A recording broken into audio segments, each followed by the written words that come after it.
Plongeons dans l'œuvre d'Olivier Debré. Comptez 3 mètres sur 9 en moyenne, soit 27 mètres carrés d'aquarelle brute où s'entremêlent transparence, nuances et vibrations de la couleur.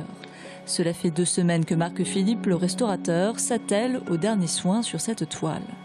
Il y a plein de couches là, il y a le rose dessous, il y a un premier bleu un peu clair, ensuite il y a ce bleu un peu plus foncé qu'il a laissé couler et qui joue, vous voyez ici.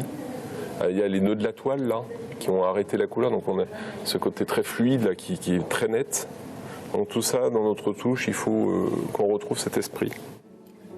Avec minutie et une infinie patience, il a fallu reconstituer le lien entre les pigments sans rien altérer. Il faut retoucher sans trahir la spontanéité et les imperfections assumées du tableau. Le restaurateur utilise de la gouache pour son aspect mat et surtout pour sa réversibilité. Il doit donner l'aspect authentique de l'œuvre sans y intervenir. Malgré son passage, ses œuvres restent extrêmement fragiles de par la souplesse du support. Expliquer son travail, c'est aussi l'une de ses missions, ici au Centre de création contemporaine Olivier Debré.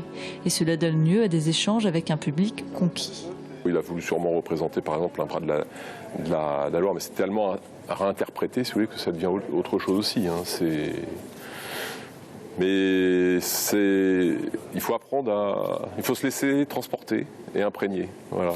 C'est intéressant de voir quelqu'un devant soi justement procéder à cette restauration et puis de voir les œuvres comme ça avant qu'elles soient exposées, que tout le monde puisse en profiter. C'est une chance. Travailler sur des grandes toiles comme cela et puis arriver à rendre ou à travailler sur des grands espaces bleus comme celui que l'on voit derrière moi, c'est assez phénoménal. Il reste encore les après-midi du 23, 28 et 30 décembre pour découvrir autrement ces 5 toiles d'Olivier Debré. Dès le 5 janvier, elles seront conservées à l'abri du regard des visiteurs jusqu'à une prochaine exposition.